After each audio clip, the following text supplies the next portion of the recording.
Today on America's Court with Judge Ross. The dilemma that you find yourself in right now, because you wanted him to be supportive, and then when he told you what you thought, you didn't like it. That's kind of true. That's kind of true, but right? Also, he doesn't understand where I'm coming from. Or does he?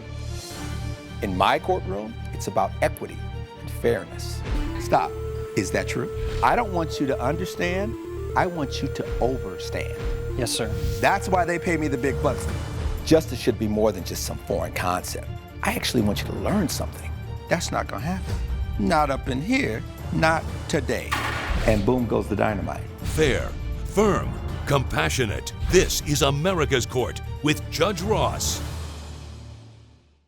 Sam Frazier claims his sister begged him to help her pay for her divorce and says she backed out at the last minute, so she should return the money. Mr. Frazier is suing Maggie Aldridge in the amount of $1,300. All rise. Remain standing and come to order. This court is now in session. The Honorable Judge Kevin Ross presiding. Ladies and gentlemen, you may be seated. All parties been sworn, Your Honor. Thank you, Deputy Thomas.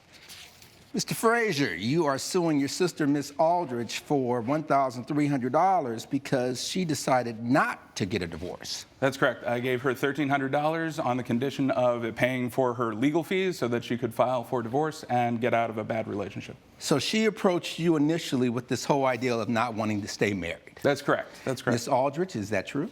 Yes, sir. So talk to me. What happened? After I prayed on it a lot, I prayed on asking him for the money, or asking for the divorce, or not getting the divorce? What were you praying about? I was praying about everything, honestly. You were like, how much time do you have, Judge? It was just prayer warriors left and right. Everybody's just touching on me and everything else. Huh? You know, it was a really rough time. Okay, so let's talk about that. What was going on in your marriage? We were having a rough patch. Okay, was that the first time you had a rough patch? No. I mean, anybody... Did it start off with a rough patch? No, started off smooth. Yeah. How long were you married before things got a little rough? I'd say after our first child was born. So how many years was that? About 2 years. So 2 years in, you had the firstborn, boy or girl? Boy.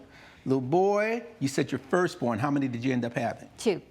So you had another boy or girl? A girl. So 2 years go by, you have the son, things get rocky, and you say, okay, let's do another one. I could see how you would think that. Well, it is what it is. And people do it all the time. Well, maybe if we just keep plowing away and expand our family, things will be smooth. We got through it. Okay. And how long then after we were the able girl to was make up born? and have another child. Oh, that was part of the makeup, huh? It happens that way, huh? Yes, sometimes. So you make up, you have another child, so you have 2 beautiful children now. Yes. And then things got rocky again? Unfortunately, yes. And did you go to your brother and say, I don't think I can do this? Yes. Okay, why him? Our family is very religious, and divorce is not really an option unless it's the absolute last. Is this the only sibling you have? Yes. Okay. You felt as though your brother would understand? Yes. You felt you wouldn't be judged or castrated or made to feel less than? Yes, he's always supported me. He's always supported you. He's been a great older brother. He's been a great brother. And now he's suing you. I think that's sometimes part of being a great brother is You know what that is? That is very wise of you to say. Sometimes you got to show some tough love. Mm-hmm. Or you could trust me to make my own decisions. Hold on a moment. If I heard correctly, you went to him. I did initially. Well, it's sort of hard to say, you need to trust me to make my own decisions, but I want to come to you and I need you to help me get a divorce. You're sort of involving him at that point in your business. It sounds like if he's been a good brother and he's been consistent and you have a track record with him, then you appreciate, you trust him, you value his perspective. To a point. To a point. Now, having said that, you don't like the husband. No, I don't. You never did. I don't. I immediately upon meeting him, I could tell that he was a charmer, and he was also like he's lecherous.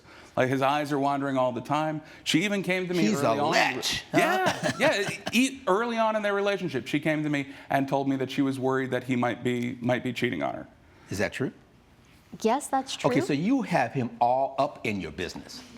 Well, he is my older brother. Oh, I understand. I'm just saying that, you can't pick and choose when you start letting folks know everything about what's going on with you.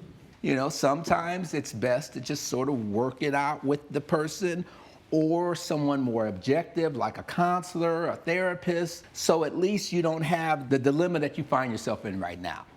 Because you wanted him to be supportive, and then when he told you what you thought, you didn't like it. That's kind of true. That's kind of true, but right? also, he doesn't understand where I'm coming from. Or does he? Coming up on America's Court. He has given up on him, and that is your choice? He has given up on God. I believe so, yes. Have you asked him that? No, I haven't. And later. And you broke up with him because?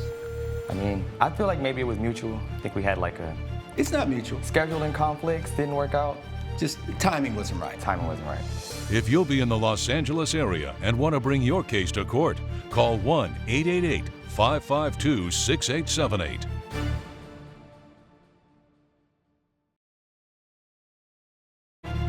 This is America's Court with Judge Ross. America's Court is back with the case of Sam Frazier, who is suing his sister Maggie Aldridge for $1,300. I got right up to that moment and was going to sign the papers. You mean you went through the whole process? I did.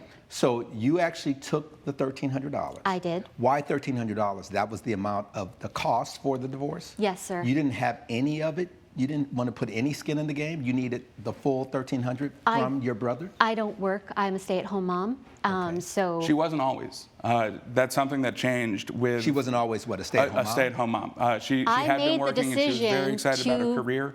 I made that decision. Why did you feel as though you needed to inject that into this conversation? Because there was a change of character when she With got her? married. Yeah, with her. When she got married. How so? Well, in part, he's very strong on these traditional family values. Oh, and roles. he's the same way in terms of the tradition. Yeah, I think that's why he gets along well with my parents on that. More spiritual, more, There's nothing wrong with more that. in alignment with the biblical roles of men and women. So she had a promising career. She was going for those things, and then stopped working. Did you ever complain to your brother about missing work? No. Is that true? She's mentioned things that are related to it, but she hasn't specifically said she missed the work. She seems to enjoy spending time with her if family. she never complained to you and you're someone that she would confide in, the inference is that she liked being a mom and that she liked having the time to spend with the little ones. But you make it seem like her journey was not to your liking. Well, I think it took away her Exactly. agency that she had to come to me to get that money. She didn't have an independent source of income of her own. I get it. And so, is there anything that he's saying that's not true? No, except that why do I have to get out of it? Well, wait a What minute. if I've made but- that choice? What if I have prayed about this? And what if God is guiding me to work on my marriage and not give up on it? I think it's inconvenient that he waited until after I had given you $1,300 to intervene. Well, that's... Who, you talking about He God works now? in Yeah. mysterious Oh, you- ways. Yeah, if he had shown up a little bit earlier. So God, we just need to have a little conversation with you. We just need to know, why are you doing things the way you do? That's right, Because we're not really punctuality. understanding in your infinite wisdom why this is all playing out. So if you could kind of check in, it'd be nice. Yeah, exactly. Well, I have. Well, I have if you here pray a to text him, maybe he exchange. would You want check to see it? in. I'm sorry, what did you say, Miss Aldridge? If he prayed to him, maybe he would check in. Hold on. Say that again. I said, if he prayed to him, maybe God would check in. But he has given up on him, and that is your choice. He has given up on God. I believe so, yes. Have you asked him that? No, I haven't. Okay. Well, then you're speculating. Well, he's speculating, so why can't I? Well, hold on now. Now you're getting a little too saucy for me. I apologize. Slow your roll. So I think I'm going to leave my husband. Did you think he was cheating on you? I wasn't sure. That's a yes. There's just no spark left in our marriage. I need to put my own happiness first. Don't have the money for a lawyer, though, so do you think you could help me out? His response to that was, I'm so proud of you. Of course I'll help you. Are you sure this is what you want? You say to the person who doesn't have a relationship with God, yes. The person who doesn't have the relationship with God, per your speculation, says, okay, I'll send the money tomorrow without question here. But with strings. I don't. What were the strings? Well, obviously there were strings. What were the strings? Well, he expected me to go through with the actual divorce. How dare him? That's what you said to him.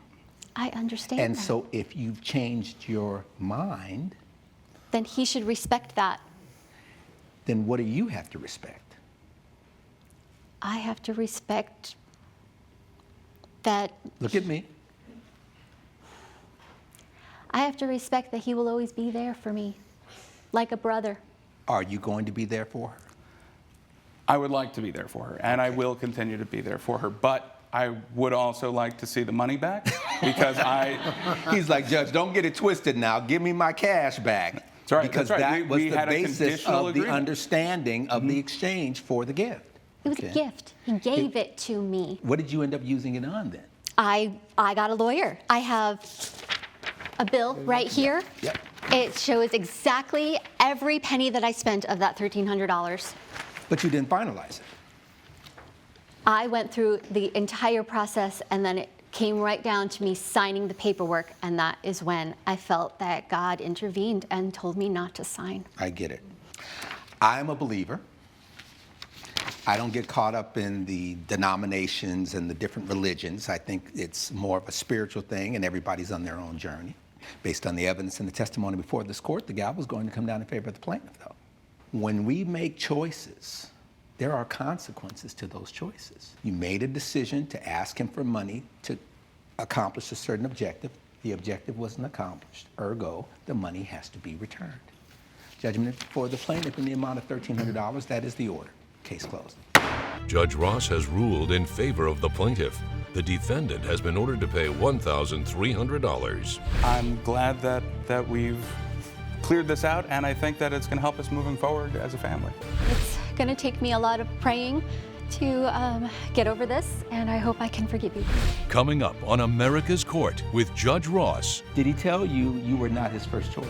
Not directly, but All right, so let me ask him. Was he your first choice? No. Who was your first choice? My cat sitter, but she wasn't available.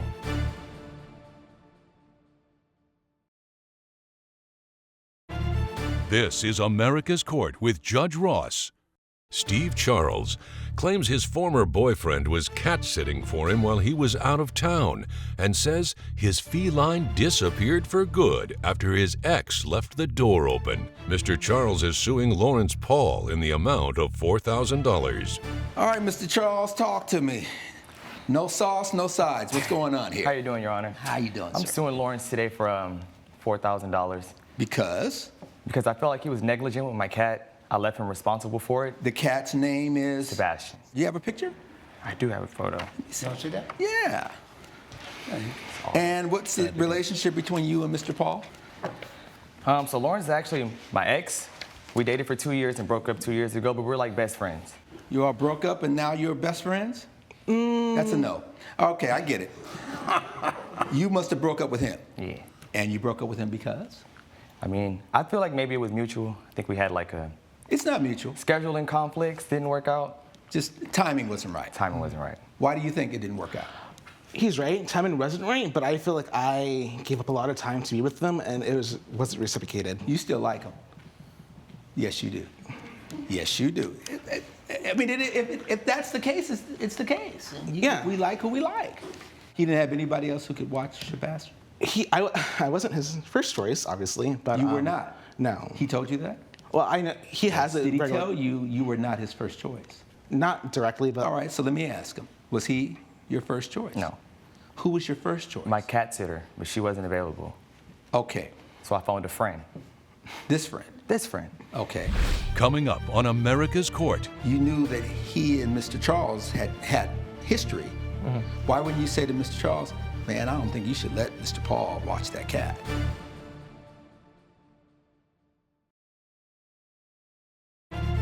This is America's Court with Judge Ross. America's Court is back with the case of Steve Charles, who is suing Lawrence Paul for property loss. How long was the cat in your possession before the cat ends up missing? about 2 days. Were you in communication with Mr. Paul those first 2 days? I trusted him. Okay. Why did you need a sitter for Sebastian? I was traveling. I was in New York for a week. You were traveling business or pleasure? Pleasure. Pleasure. Okay, so it was just you spending some time in New York. I need you, Mr. Paul, to watch Sebastian. Is Sebastian the type of cat that typically stays inside, or is he the type of cat that roams and is outside? He typically roams. He typically roams. Within a day. Is that true? No. He is not a roaming cat. No. He's a house cat. He is a house he's cat. groomed He every does not day, go eats dinner outside every or day. anything. Yeah, no. Did you leave the door open and the cat got out and never came back? That's what happened. Or was it you let the door open intentionally for the cat to leave, knowing that he always comes back? It wasn't intentionally, Your Honor. So basically, It's your testimony. When Sebastian was outside, you didn't intend for him to be outside. this time, no. I see that there's someone here that you obviously brought. Sir, coming up. What's your last name? William. Mr. William, why are you here, sir? I was basically with him in New York, Okay. and also I knew him in college. You knew Mr. Paul in college? Yes, I All knew right. Mr. Paul And when in you college. say you were with Mr. Charles in New York, Yes. are the two of you in some sort of relationship? Yes, so we are currently dating. Okay. We've been dating for a couple months. When this and- happened? Yes. If you knew the situation with Mr. Paul, you knew that he and Mr. Charles had history, why wouldn't you say to Mr. Charles, man, I don't think you should let Mr. Paul watch that cat? Well, I didn't think anything of it. It was a cat. I didn't think he would do anything malicious or petty about a cat. Judge Ross's verdict when America's Court returns.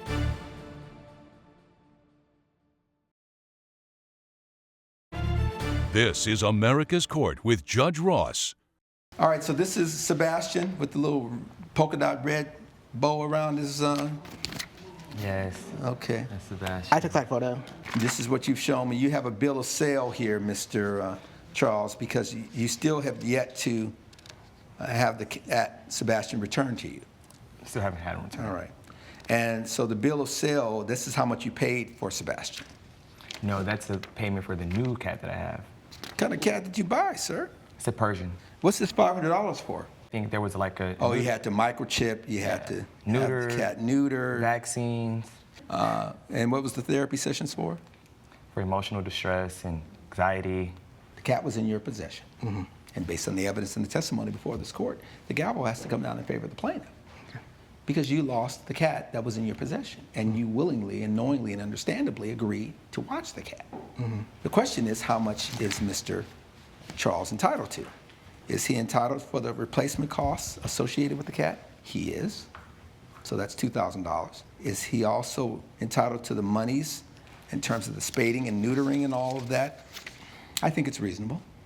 You will pay $2,500 to the plaintiff in this case. That is the order. Case closed. Judge Ross has ruled in favor of the plaintiff. The defendant has been ordered to pay $2,500. Feel great. Slightly satisfied. I still don't have my cat, but it's cool. I am sorry about Sebastian. Let's go outside and sign some paperwork.